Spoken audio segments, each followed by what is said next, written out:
എങ്ങനെയുണ്ട്? ഇലക്ഷനൊക്കെ എങ്ങനെയുണ്ട്? അടിപൊളി.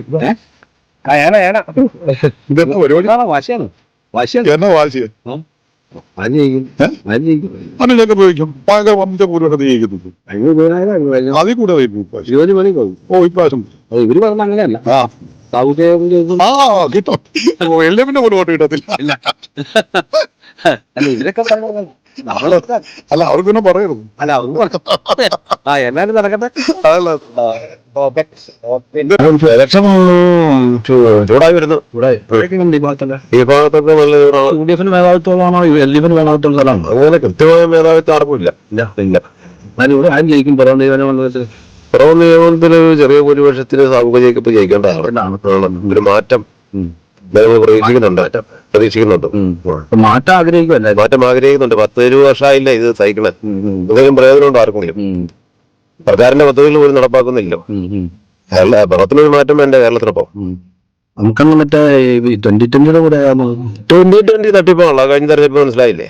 ഒരു കുന്നത്താട് മുതൽ പൊളിവാണല്ലോ. കഴിഞ്ഞ തദ്ദേശ തെരഞ്ഞെടുപ്പിൽ അവർക്ക് പഞ്ചായത്തുകൾ നഷ്ടപ്പെടുവാണല്ലോ ചെയ്തത്.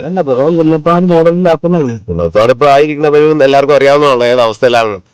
അവിടുത്തെ ആൾക്കാരോട് ചോദിച്ചറിയാം കറക്റ്റ് വിവരങ്ങള്. അതുകൊണ്ടാണല്ലോ അവർക്ക് പഞ്ചായത്തുകൾ നഷ്ടപ്പെട്ടത്. ഇപ്പോ അതുകൊണ്ടാണല്ലോ അവർ BJP ആയിട്ട് ചേക്കേറിയത്. അങ്ങനെയുള്ളവർ ഒരിക്കലും ചോദിക്കാൻ പറ്റുന്ന പാർട്ടിയാണല്ലോ. ഈ ക്രിസ്ത്യൻ മേഖലയിലെ പുതിയൊരു നിയമം വരുന്നുണ്ട്. ക്രിസ്ത്യൻ അത് തെരഞ്ഞെടുപ്പിനെ ബാധിക്കും. BJPക്ക് ഭയങ്കര തിരിച്ചടി ഉണ്ടാകും. അത് ന്യൂനപക്ഷങ്ങളുടെ വലിയ പ്രശ്നമാവും.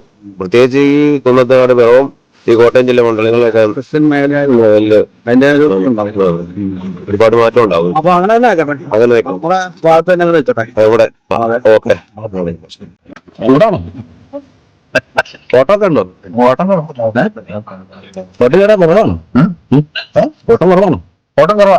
ഓട്ടം ഇല്ലല്ലോ. സാമ്പത്തിക പ്രശ്നമാണോ? സാമ്പത്തിക പ്രശ്നം ചൂടും മറ്റു കാര്യങ്ങളെല്ലാം കൂടെ റേഷന്റെ കൂടെ ഉണ്ടോ? നമ്മളെ പ്രചാരണ രംഗത്തുണ്ടോ?